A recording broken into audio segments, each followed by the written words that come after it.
안녕하세요. 책 읽어주는 강사 손정입니다. 오늘은 무엇이 성과를 이끄는가 라는 책으로 한번 해보겠습니다. 이 책은 얼마나 내가 이 일에 대한 즐거움을 느껴서 일을 잘할 것인가에 대한 책인데요. 이 책이 좀 특이한 사항이 있습니다. 제가 여기 인터넷에 기사를 하나 띄워놨는데요. 여기에 이렇게 나와 있습니다. 방탄소년단 BTS죠. BTS 팬들이 어떤 블로그에 글을 써놨는데 그 BTS의 덕후가 되기 위해서 읽어야 할 필독서에 들어가는 책들이 몇 권 있는데 그 중에 하나가 이 책이고요. 그 다음에 뭐 데미안, 그리고 수레바퀴 아래서 짜라투스트라는 이렇게 말했다. 이런 책들도 그 후보에 있다고 하네요. 그러니까 이 책이 왜 BTS의 덕후가 되기 위해서 이 책을 꼭 읽어야 되나, 그거를 한번 알아보겠습니다. 사실은 그쪽으로 완전히 나갈 건 아니지만 이 책의 의미 한번 볼게요. 이 책은 어떻게 보면 조직 문화에 대한 책이에요. 그러니까 조직 문화 하면은 조직이 어떻게 해서 사람들이 일을 잘할 수 있는 그들만의 행동 양식을 형성할 것인가. 그러니까 문화라는 게 그런 개념이잖아요. 그러려면 어떤 사람들은 그 조직을 위해서 어떤 제도를 만들고 뭐 인위적으로 뭔가를 해야 된다고 우리는 생각할 수도 있지만 이 책은 그렇게 얘기합니다.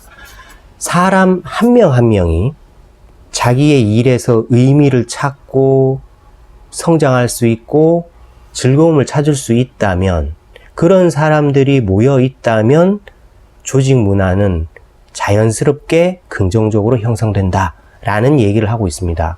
그래서 이 책에는 주목할 만한 개념이 하나가 나와요.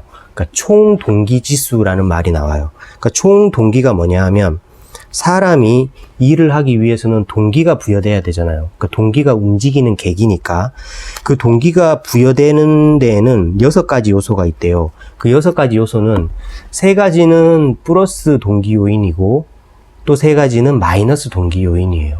그러니까 3가지가 긍정적인 동기 요인, 일의 즐거움, 일의 의미, 일의 성장, 이 3 요소를 내 일에서 느낄 수 있으면 동기는 플러스가 되고요. 정서적 압박감, 경제적 압박감, 타성, 이 3가지가 내 일에서 발견되면 동기지수는 마이너스가 되는 거예요. 그래서 이거를 점수화해서 이제 플러스가 되면 좋겠죠. 그런데 마이너스적인 그 동기부여 요인 이 3가지가 없는 사람은 없대요. 그러니까 모든 사람이 다 이 6가지 플러스 요인과 마이너스 요인을 다 가지고 있는데 어떻게 하면은 좀 더 플러스적인 요소가 많게 할 것이냐, 그 문제인 것 같아요. 방탄소년단 BTS의 덕후가 되기 위해서 왜 이 책을 읽어야 되는지는 제가 거기 기사까지 읽어보지 못했습니다. 근데 저의 추측으로는 진정으로 그들의 팬이 되기 위해서는 그 BTS를 위한 활동을 하는 데 있어서 내가 그냥 남이 하니까 그냥 뭐 의무적으로, 이게 아니라 그 활동에서 내가 어떤 즐거움을 얻고 의미를 얻고, 이런 여기에 나오는 플러스 요인을 자기가 갖추어서 자발적으로 덕후가 되는 그런 계기를 마련하라는 게 아닐까요? 제 생각이 그렇습니다. 그러니까 필독서로 선정된 이유는 있겠죠. 그거는 좀 다른 데서 찾아보시면 좋겠고요. 저는 이제 이 6가지를 조금 설명하겠습니다. 플러스 요인 중에 하나인 가장 중요한 게 일의 즐거움입니다.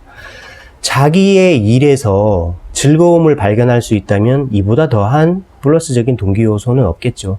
그런데 정말 즐거워서 일하는 사람이 몇이나 될까요? 누가 있을까요? 우리 주변에서 한번 찾아보면 아주 유명한 뭐 운동선수, 나는 이 야구가 너무 재밌다, 이 축구가 너무 재밌어서 나는 한다, 이런 사람이 있고, 영화 배우 중에 나는 새로운 역할을 맡는 게 너무너무 좋다. 그래서 어떤 배우들은 이렇잖아요. 나이 드는 게 굳이 싫지도 않다. 왜? 나이가 들므로써 또 나이에 맞는 새로운 역할을 내가 할 수 있기 때문에 난 나이 드는 게 싫지 않다 라고 말하는 배우들도 있더라고요. 뭐 한석규 같은 사람이 그런 얘기 하더라고요. 근데 그런 사람이야말로 정말 자기 일에서 즐거움을 찾는 것 같아요. 근데 이제 일반 직장인들 같은 경우에 일에서 즐거움을 찾기가 힘들죠. 이제 초반에는 즐거울 수 있어요. 입사 초기에 새로운 일을 하게 되고 배우고 막 이러니까. 그런데 한 몇 년 지나면 그 일도 이제 일상이 되고 지루해지죠. 그러니까 즐거움을 찾기 힘든데, 근데 중요한 건 어떻게 해서든 즐거움을 억지로라도 찾아야 된다는 거예요. 우리는 지금 내가 하는 일은 하찮아 보이고 내가 하는 직업보다 더 좋은 게 있을 것 같고 여기를 나가면 성공할 것 같고 도전하면 좋을 것 같고 하지만 또 나가보면 마찬가지예요. 또 누군가는 나를 부러워하고 있는 사람도 있거든요. 그래서 지금 현재 있는 곳에서 먼저 즐거움을 찾은 다음에 그리고 나서 내가 어떤 실력이 되어서 나가자마자 당장 돈을 벌 수 있는 단계에서 나가서 다른 일을 추구해야지 그냥 막연하게 지금의 일이 지루하니까 딴 데를 그냥 무의미하게 추구하는 이런 거는 좀 위험한 것 같아요. 그래서 일에서 즐거움을 찾아라 쉽지 않습니다. 쉽지 않지만 안 할 수도 없는 거예요. 그래서 너무 외부적인 걸 추구하지 말고 어떻게 하든지 내 일에서 즐거움을 좀 찾을 수 있도록 한번 하는 게 좋을 것 같아요. 그 다음에 여기서 이제 두 번째 플러스 동기 요인인 일의 의미는 뭐냐 하면 내가 이 일을, 그러니까 즐겁진 않지만 내가 이 일을 함으로써 누군가는 도움이 되겠지. 예를 들면 이럴 수 있잖아요. 의사 같은 경우에 그 일이 즐거워서 하는 사람도 있지만 맨날 아픈 사람 보고 이러니까 즐겁지 않을 수 있잖아요. 하지만 난 즐겁지 않지만 내가 이 일을 함으로써 이 상대편, 이 환자는 병을 고치니까 뿌듯하다. 그런 의미를 찾는 거예요. 아니면 회사 내에서 내가 이 일을 함으로써 우리 회사의 제품에 가치를 더하게 되고 내가 일을 함으로써 다른 부서원들한테 도움을 주니까 의미가 있다. 이런 식으로 느끼는 사람은 동기지수가 높은 거예요. 그래서 일을 더 열심히 하게 된다는 거죠. 그 다음에 세 번째는 성장입니다. 내가 이 회사에 있음으로써 지금은 좀 힘들고 괴롭지만 한 5년 뒤에는 어떤 직급으로 올라가 있을 거야.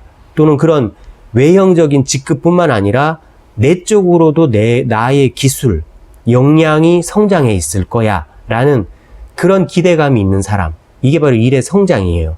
이런 걸 느낀다면 플러스 동기 요인이 된다고 합니다. 그러니까 스스로 그런 경력, 경로를 좀 설정해 놓으면 좋을 것 같아요. 그러니까 자기 개발도 이런 나의 일에서 성장의 요인을 찾기 위해서 자기 개발을 하는 거죠. 그 다음에 마이너스는 정서적 압박감. 이건 뭐냐 하면 심적으로 이 일을 안 하면 누구한테 피해를 주니까, 이 일을 안 하면 누가 나한테 뭐라고 하니까, 오늘 이거 안 하면 상사가 나한테 뭐라고 하니까, 이런 것들, 정서적 압박에 의해서 일을 하는 거는 마이너스 동기 요인이죠. 그러니까 억지로 하는 거죠. 그 다음은 이제 경제적 압박감. 당장 이 일을 해서 돈을 벌지 않으면 먹고 살 수 없다. 나는 이 일을 단지 돈 벌기 위해서 한다. 근데 이제 경제적 압박감은 좀 있어야 돼요. 왜냐하면 우리가 일하기 싫을 때가 있잖아요. 싫을 때도 그래도 내가 이 일을 하니까 먹고 살지. 그래, 좀 참아보자. 그러니까 경제적 압박감은 조금 있는 게 일하는 데 좀 도움이 되는 것 같아요. 근데 이게 너무 심해지면 오직 돈 때문에만 일하게 되면 동기부여가 잘 안 되죠. 긍정적 동기부여가 안 되고 끌려다니게 되니까 일의 성과도 잘 안 나게 되겠죠. 그 다음 마지막에 마이너스 요인은 타성이에요. 타성. 이거는 그냥 어제도 했으니까 오늘도 한다. 그냥 아무 생각 없는 거예요. 즐겁지도 않고 의미도 없고 성장도 없고 그냥 뭐 경제적 압박감 뭐 이런 것도 상관없이 그냥 기계처럼 어제도 했으니 그냥 오늘도 할 뿐이다. 이런 거죠. 이게 이제 마이너스 동기 요인입니다. 근데 누구나 이 6가지 동기 요인은 다 있다고 합니다. 다 있는데 어떻게 하면은 플러스적인 요소를 더 많이 갖출 것인가, 그거의 문제인데요. 오늘 이 영상을 보시는 분은 어떻게 하든지 억지로라도 본인의 일에서 즐거움과 의미, 성장의 요소를 한번 찾아보시기 바랍니다. 찾아서 내 일의 총 동기지수를 높인다면 이렇게 성과를 이끌 수 있지 않을까 싶습니다. 그래서 그런 자세라면 뭐 BTS뿐만 아니라 어떤 덕후도 될 수 있겠죠. 오늘 책 읽어주는 강사는 무엇이 성과를 이끄는가로 해봤습니다. 다음에도 좋은 책으로 찾아오겠습니다. 고맙습니다.